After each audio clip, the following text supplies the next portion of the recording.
If you can't touch it, you can't. We are joining you today. Maybe we'll have one more before Christmas, but this is our podcast. We've lost count of the numbers, probably 10, 11, 12 of these that we have done.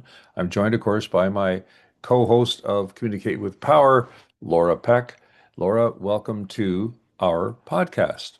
Now, you have behind you, tell us what that building is that's behind you, even though we know it's not really behind you, just a little bit of a, hint there.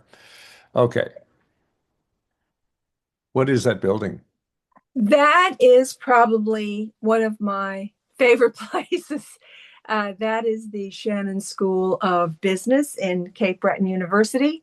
Yeah. And what I love about it is that the structure, the building is very much like Harvard Business School. Yeah. If you saw the inside, the outside, it looks very, very similar as a Yeah. matter of You fact. mean you mean that Harvard? Yeah, that Oh one. yeah. Yeah, yeah. Yeah. But Yeah. Totally I doubt again. like it very much, Yeah. and it's in a beautiful green setting, that's for sure. Yeah. And I'm from Cape Breton, so it's very Oh. meaningful to me. Even though it's your longing to be there, but even though that's the only real connection to this podcast, that particular photo. And but we'll have more to say in the new year on some very interesting seminars we're discussing, courses we're discussing with Cape Breton University Shannon School going forward into 2026.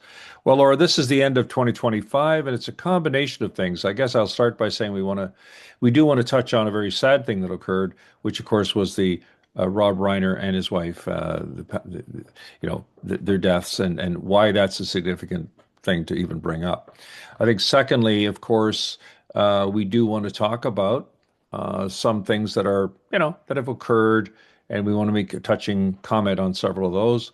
And which brings us to, of course, we'll do one south of the border political thing with regard to Donald Trump, the famous Vanity Fair article with Susie Wliie, the chief of staff to the president.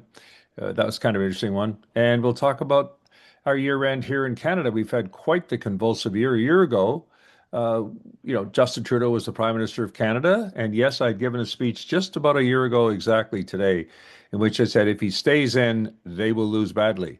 And the audience was very split. I remember that it was a regular group that get together once a month, and they were like, half of them did not believe that at all. Yeah, and now Um, he's really famous because he's Katy Perry's well, boyfriend. hey, And hard to there top is that one. another Canadian connection Yeah, that's right. because we met her at the Obama inauguration, Yeah, where you and I, it's a long story short, but we did yeah. a lot of training, got to be the two people that did the meet and greet at the VIP entrance. But VIP even welcome to though the, she was yeah. definitely a VIP, she Oh, could yeah. not get in without an invitation. Yeah, And I must say that they had a whole PR team there and they didn't know what to do. But yeah. all my years of People magazine reading came to, Oh, I think you were listening to her music too, Laura, I as I was. recall. Oh, But yeah, yeah. yeah. And So so anyway, anyway, yeah, I you mean, had to help her. yeah, Or I explained to you the problem and you went yeah, off and then she stood politely yeah, waiting for yeah. you to come back and Yeah, she she she went didn't and did. play. You're right. She didn't play movie star. She didn't None of them play did. singing None of them star. did. And we Yeah. won't even, get too far into that one, other than to say that, that was our one. By the way, we could do a little brush with celebrity. That is actually the Rob Reiner anecdote we do want to bring up. But Yeah.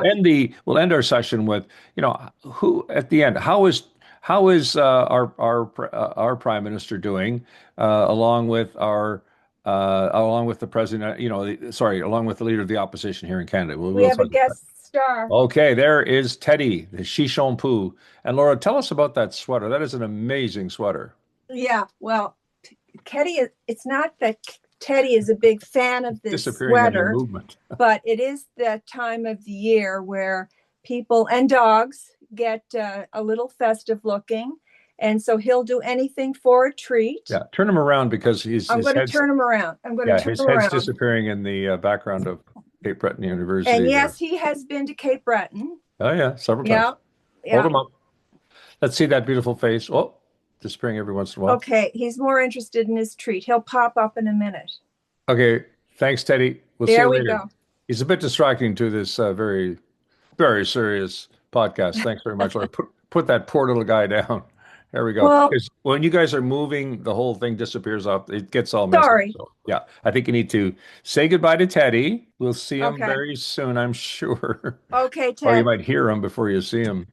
Okay, let's get started here. Now, okay, I hate to start with a sad thing, but of course, we all woke up a couple days ago to learn the terrible news, or late at night, I remember in my case, to learn the terrible news of what happened to Rob Reiner and his wife. Michelle. And it was just a terrible thing. We won't go into and going back over, that's not really the point of it. But we'll just tell a little bit of a brush once or twice that we had with him. And I would not make much more of this than it was just, a moment in time, if you want to call it that. And I remember we had done a seminar down in San Diego. We decided to bring our kids with us. We had this huge, big, Ford, whatever the heck it was, Expedition. I don't know what the heck it was. It was a big sort of SUV, one of the big ones. Anyway, we decided we're going to have brunch. This is quite a thing for us looking back on it. Why we would do that, I have no idea.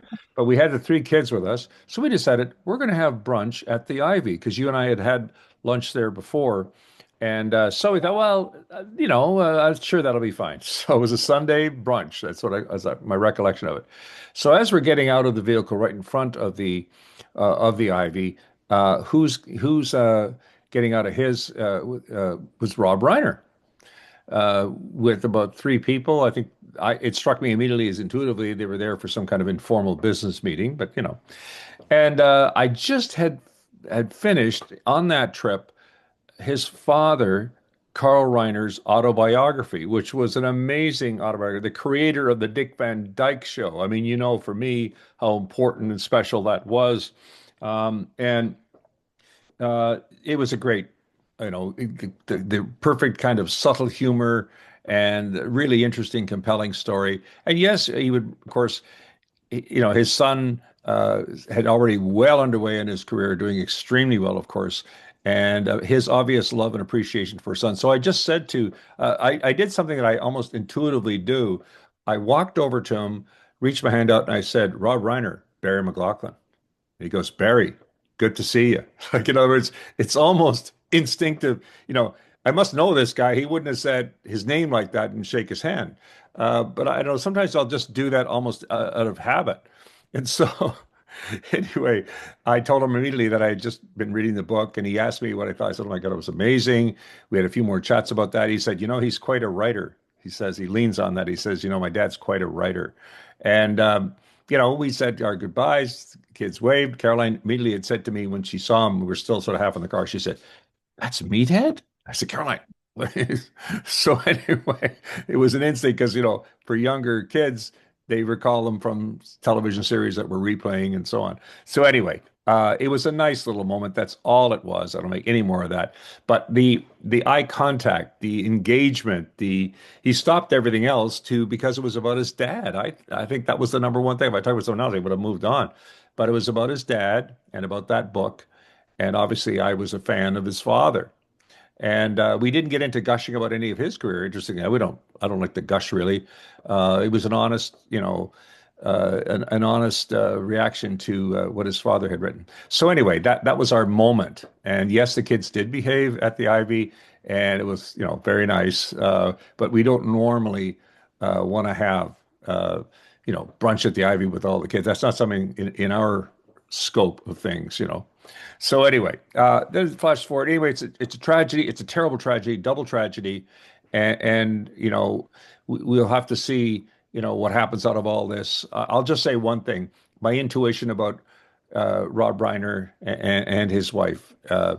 They would not want their son executed for this. They would not want their son even convicted on first degree murder, which is, by the way, quite a reach for the prosecution to go for first degree murder. Usually, you want to make sure you nail the level that you feel you absolutely get.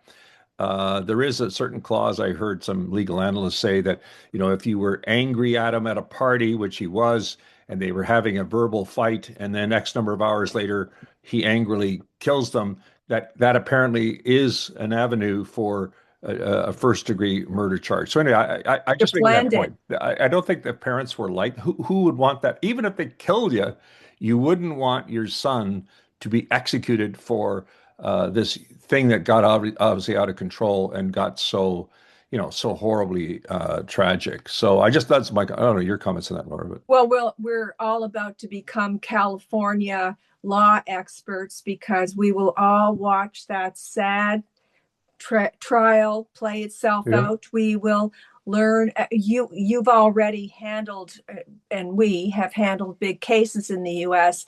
yeah, it's But funny in California, which is yeah, in I'm no expert. California, Like it was the yeah, biggest. yeah, You handled the biggest media class event. action lawsuit, yeah, Yeah, in any event, but class action is very different from criminal law, correct. and as well, it's the generational trauma Yeah, that this son that's has right. brought upon Oh yeah, not only just the Reiner family, but yeah, all the friends. And even when they interview the people that worked for yeah, them, say that they were the sweetest people ever. yeah, And if first impressions are true, I would have to say yes, they probably yeah, were the sweetest people because they certainly gave that essence of their personality yeah. in the few minutes we had an interaction with Yeah. them. And then flash forward a number of years, we were going to Houston to do a seminar. Yeah. And I guess because we had gone to the Writers Guild Festival, we were on a certain mailing list. Anyway, up comes that Rob Reiner is hosting the premiere of his movie LBJ and down in Houston. So we said, well, let's get tickets for it. We're going to be there. So I remember we bumped into, former Premier Harris, former Premier Jean Charest, because we were all delayed at Toronto Airport at the Maple Leaf Lounge. But I digress. That's just why I remember it. And then we finally got there. And that made us, we had to go directly from the airport to go to the thing. And there was Rob Reiner. Now, we didn't engage at that point, but it was a wonderful movie. It was great to see that he decided a movie on LBJ should be premiered in his home state of Texas. And that was a really nice thing. So I thought that, oh, that's a very unusual thing. In Hollywood, usually have these different kinds of ones, and either in Hollywood or New York. And this one was in Houston, Texas. And I thought, yeah, that was a nice touch. Now let's move forward to another interesting thing south of the border, and that is that a Vanity Fair article hit the zeitgeist based on I think 11 interviews or something like that. Chris Whipple, whom we can come back to for a moment, did with Susie Wiles, the chief of staff to President Trump, and it created a firestorm of commentary and analysis and everything else. What was your feeling about that, Laura? Was that a good thing for Trump? Was it like, did it expose certain things about him that we didn't know? Like when she said he acts like he has the was it action Personality of an personality alcoholic, of an alcoholic. meaning that he does not think through consequences. Mm, And so I looked that one up because, as you mm, know, many years ago, I actually took a course. I don't drink, but I did take a course on being in the family of alcoholism. yeah, And so it is fascinating because Susie Wiles, who is in politics considered the sort of premier person. And so let's talk about lessons learned because she spoke to on the record with a reporter, 11 interviews altogether. He recorded all of them, uh-huh, and she said certain things that were ultimately quotable. Now, the lesson that we would teach when we train politicians or their chief of staff, or sometime we do the whole staff. And one of the yeah, first things we say is don't say anything to a reporter that you don't want to have repeated. So, how a veteran of many successful campaigns, Susie Wiles wouldn't know that this reporter would be remiss if he didn't use some of yeah. those things. So, she had a lot to say about J.D. Vance. She had a lot to say. Well, yeah, that he believes in conspiracy theories. Well, yeah. And of course, actually, to give Vance his due, he had a good comeback when he said, I only believe in conspiracy theories that are true. You know what? Probably worked for the voter universe he might have. Yeah. No, yeah. And then she hit an Elon Musk. That She he's a did. weirdo because he sleeps in a sleeping bag in Oh, the you got it all office. nailed down. Yeah. So I'm just saying, like, okay, it could be seen as a takedown. It could be seen as an exit interview where she's just unloading. Maybe Uh, she is. You know we how don't know. But, well, now you brought up something interesting. Maybe she is looking at 2026 and saying, this is not looking good for him. well, And nobody thinks it's looking certainly, good. and not only Yeah. that, but if you look at even there is a Canadian connection here in that I've seen it before where they want to put an adult in the room. Yeah. They want, and so she is this adult that went Yeah. in to run his office, and I've seen it happen even in Canada, in which you can have sort of an unruly, maybe bro culture, and they bring in an adult woman to run the whole thing. And boy, it's really hard to get. We have an exceptional person in the president, and even though he likes her and all that, she might be thinking to herself, do I really need to do this for the rest of my career? Yeah. I don't know. We'll see. Well, yeah, but I'm not sure that somebody goes in determined to trash. I think they can get drawn in. Like They Chris write a Whipple. book. They write a book when they're finished. This is No, highly I'm un. sorry. No, I don't think that's going to happen. The reason You've is that read them all. Can you no, think of no. anybody while they're still in the job has written with that much talking about other people? I'll just say this. They all signed NDAs with Donald J. Trump. They would be in multi-million dollar civil litigation if they were to break that and write a book and expose anything. So I actually don't believe that that will happen. But Okay, they didn't say, nobody's read as much about I this know as you I've have. read a lot of them. But None of do them you are know employees. of any other chief of staff, political operator, while they're still in the job, Yeah, that does a it hasn't Vanity happened. Fair or a Yeah, Globe and Mail yeah. article in No, of which course. they say these Yeah, things, not realizing that somebody is going to say that you're trashing? She thinks she's making a statement of fact about some of these people, about Pam Bondi being, she used some kind of a word, she's a wiffle or something like that. yeah, yeah. She must She have. no, she whiffed on the whole Epstein thing. But let me just come back to your point, Laura. I did actually do as my part of my thesis at the Kennedy School, Exactly. an Oh, interview. yeah. Yeah, it was a story on Jimmy Carter and True. an off the record dinner he gave to journalists that had covered him in the White House. It was in Yeah. Plains, Georgia. It was a French restaurant. I still remember this. And I remember thinking, a French restaurant in Plains, Georgia. Oh my gosh, really? Anyway, so they were all there. And I mean, all the top people covering the White House were there. And over the course of 2 years following that dinner, they all leaked in some way and made interviews and comments about what Jimmy Carter felt about Henry Kissinger. He's a liar, Hotting Carter was a creep. He was making, and they were mentally or physically taking notes. Okay, Yeah, now I that is interviewed, true. And I forgot that was your thesis. that was part of my I thesis, yeah. stand But corrected. the whole point of it was about off the record, which does connect into Susie Wiles. So, so what happened was Jody Powell, I'm interviewing, he was the press secretary to Jimmy Carter. So I interviewed right at the end, I gathered it all, and then I got the interview with Jody Powell. And I said, Mr. Powell, I said, what lesson did you learn out of that? He said, I learned he ought not to tempt a reporter beyond what he could reasonably endure. And so that was the final quote of the whole thing. He tempted them. Jimmy tempted them. What he thought of Menachem Begin, what he thought, Anwar Sadat. He had very pithy, because Jimmy wasn't all just smiley. No, Jimmy had pithy comments on people that really ticked him off. So I'm just saying that was a great line. But coming back to Susie Wiles, that was an on the record interview. Chris Whipple isn't really a journalist in that sense. Yeah, you could call him that. He's a documentary maker, filmmaker. He is somebody that is respected.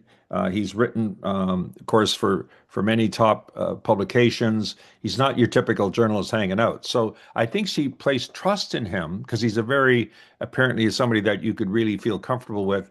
And I think she somewhat let her guard down and somewhat maybe he won't print that.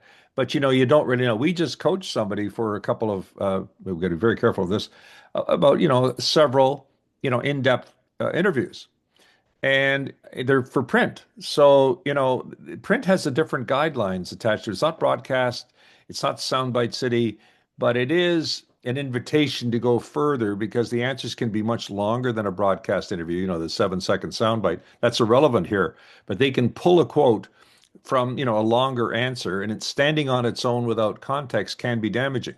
I'm not defending anything Susie did, but I don't think she went there to make the kind of news she wanted to make out of it. I got to hand it to Trump, and I rarely give him a credit, but I think he handled this one about right because he did indeed handle it well. He did not, criticize her for it. He admitted that he sort of saw the alcoholic temperament, whatever line was, as I don't know, kind of he saw it as a bit of a compliment because he makes decisions, just does things. Everybody knows he doesn't drink. We get that because of his late brother. So I'll give him a credit for that. Okay. I don't think it's people are always saying, is it the end for her? Not really. If the president thinks you're still okay, you're still okay. So I don't think this is going to mean the end of her career. But it's a lesson for other people. Make sure this is for the record. And by the way, as I gave you the example of Jimmy Carter, it was off the record, all right. But every one of them used an excuse to say, well, they say things like, Sam Donaldson, for example, was big at ABC, interviewed him, and he said, well, I thought he had made some reference in an article, in an interview last a few months ago that pretty well indicated this or that. Oh boy, they'll use any excuse to get that quote. And so he did indeed, as Jody Powell said, just as Susie Wiles did, he tempted the journalist beyond what they could reasonably endure, and that's what happened. Okay, let's move ahead now to the Canadian political scene. And we started that by saying, it was Justin Trudeau, and now, of course, we have a prime minister with about 7 months in the office. He's been tested already several times with regard to engagement with Donald Trump. I think he's learned some subtle little things out of that. You saw that at the Kennedy Center, soon to be the Trump Center for the Performing Arts. Oh God, pardon me. That he watched him get up and dance to YMCA, and he's kind of given us a slight side eye, as is the president of Mexico, and they're kind of looking at him a bit of a nice. They weren't sneering, but it was a smile. They were never going to get up and dance with him. Yeah, You I just think that knew that. the Prime Minister and Diana Carney should get an Academy Award for the best actor and actor on a how to Yeah. when other people are around you. Even Janet Gretzky was up there doing that Oh Trump God. dance. Yeah. Um, Yeah. they really did their best to stay, Yeah. I don't even know what word to put on it, but they acted like not judging what the other guys are Yeah. doing or what the Yeah. people around them are doing, but they Yeah. stayed in the moment of realizing that Yeah. they're in a big FIFA thing, and let's Well, yeah, okay. Even the fake, peace medal, your peace thing. Oh my God, the trophy. Again, yeah, you've got to, like you said, I have to have a straight face over that because any kind of negativity visually, ouch. I mean, he canceled the free trade talks because Doug Ford posts this video of Ronald Reagan saying exactly what Ronald Reagan absolutely felt about free trade, and had done for over 20 some years. He had made speech after speech. He ran in 76 and again in 80 and saying, I want free trade from the Arctic Circle to Tierra del Fuego. I still remember that. He wanted a full scale free trade of the two hemispheres. And so I'm just saying, like, okay, but that was enough to cancel it. So we know we're with a volatile guy here. And he's skating. Let's put it this way. Yes, he's skating, but in the meantime, he's taking action, right? He is investing gazillions of dollars in new market development, in new product development, in helping industry re-gear to different products and markets, whether they're different kind of autos whether they're different kinds of products, and of course, huge amounts of trips around the world, developing and building the marketplaces for those and striking deals with them. By the way, sidebar, the number of people that have to me on my Substack have gone on about Donald Trump. Sorry, here is here's a mistake. Mark Carney, spending $750,000 to fly to Egypt on a plane, and oh, isn't that terrible, wasting that money? But of course, Donald Trump was at that meeting. And if he didn't it was last minute and he probably wasn't originally invited, but he knew he had to get the heck over there and be at that meeting. You could imagine the outrage if and when we found out, you mean they talked about global tariffs? There was Donald Trump. He got there, but our prime minister didn't bother going. That was worth the $750,000 to fly there. Sorry, but that's the reality of life. So in the end, has he had a better year than Pierre Poilievre, Laura? Yes or no? Oh, I don't know. I don't know. I Oh, come think on. it's you know me. Like it's so tough to be a politician. Well, I'm very nobody empathetic asked him with to. them. Maybe they Oh, did, I but know that. I know, but you know what I'm like. I I do know. feel for them. I'm You just won't like them. say a negative thing about most. I get that. And by the way, I like that about you. However, I'm not like that. No, I feel that I have to, in the end, Pierre Poilievre did not have a good year, lost his As you riding. said to me when we first went into business, unless Laura sees the prison record, That's they're right. all great Yeah, Canadians. she's not good. That's right. So, but I'll just say this. Look, he's had a bad year. He's got the review coming up. I think he'll do well in the review because they're not going to axe him when they've got nobody else, and they're going to give him one more chance. I think that's pretty clear. But here's the thing: we're one seat away in this country from a majority government. So I am betting that Oh, one more. do you think the prime minister will get a Christmas gift? Well, Will he pull another MP out of his stocking? What do well, you he can't think? pull them out, but if they want to jump out, that'd be great. He really would like if he, by the way, it changes everything.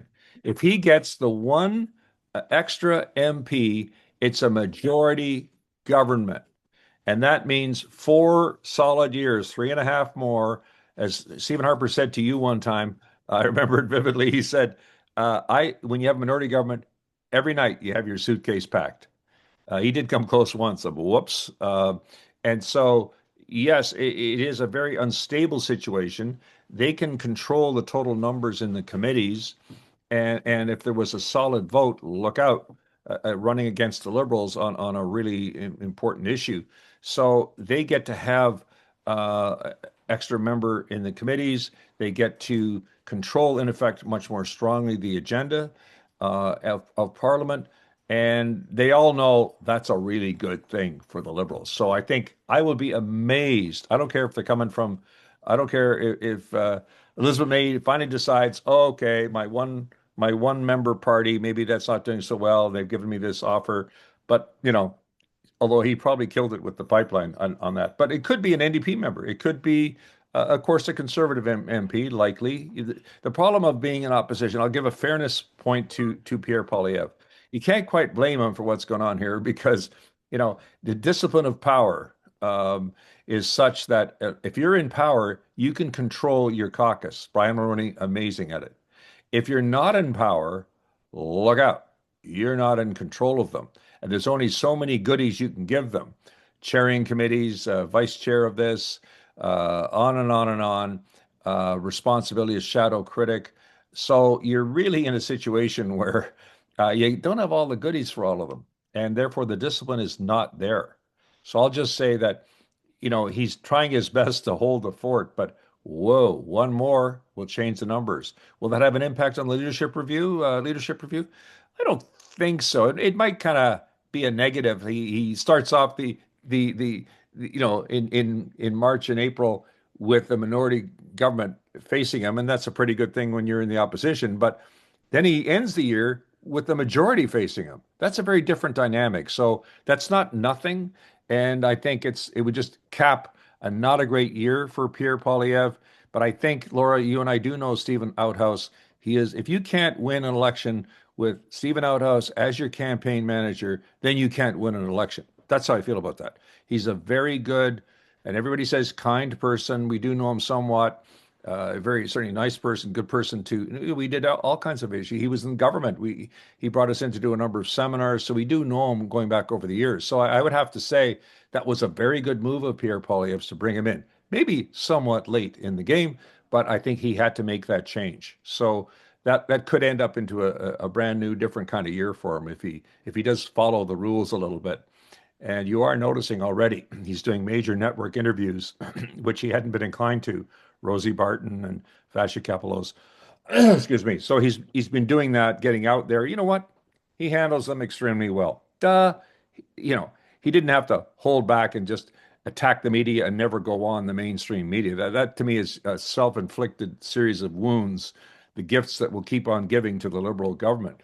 So I think he learned not to keep going. Certainly Stephen Outhouse, I'm sure, would have influenced that decision, and he needs to continue that. So those are my observations, Laura. And in the end, was 2025 a great year?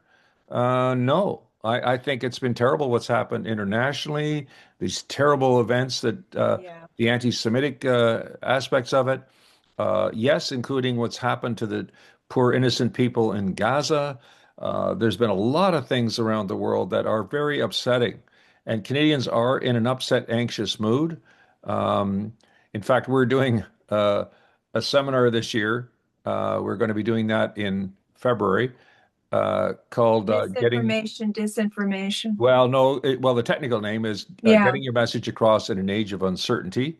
Yeah, and we are doing one at Ottawa U, which you're referencing, which March. is on risk and crisis communications in an age of disinformation. But those are all hooked on the notion that the world is not what it was, and the times are not what they were. And if you combine that with where people are getting their information, then you've got a situation where people are very, very anxious and are looking for leaders who can help steer the boat through these anxious, anxiety-ridden waters. And so that's really what the struggle is for, I believe, here in Canada, as elsewhere in the world. So that's my little thing about it.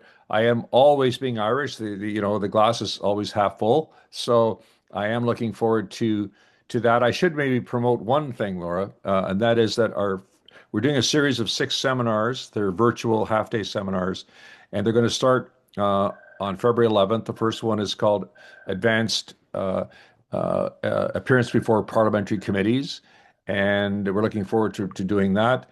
And then on February the 19th, we're doing this Getting Your Message Across in an Age of Uncertainty, and then 4 more. So I'd like people to go on our website. Actually, go on communicatewithpower.store. Communicatewithpower.store. That's where you'll see the information with regard to our Communicate with Power seminars. We'd love to have you on there. We love actually doing these webinars.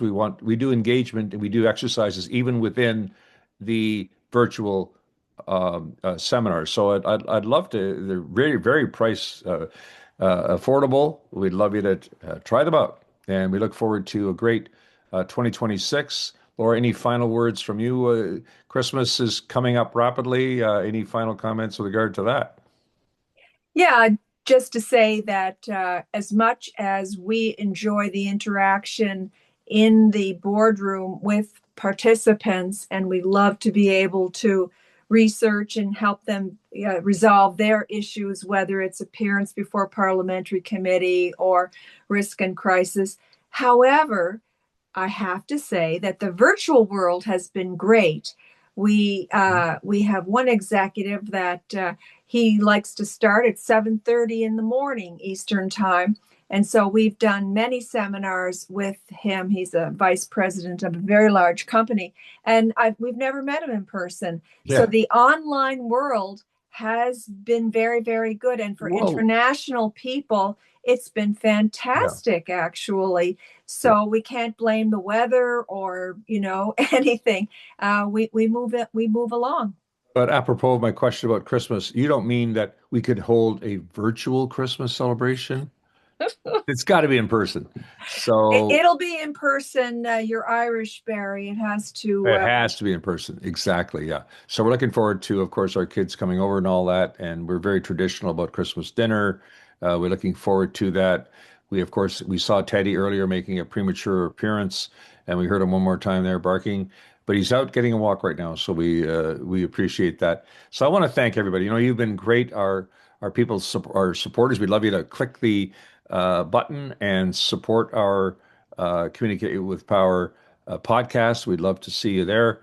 And we're going to build on this more. We're going to have some interesting guests coming up, and we're going to make this even greater. We just wanted to, we tested the waters of it this year, and we're going to now swim in those waters in 2026.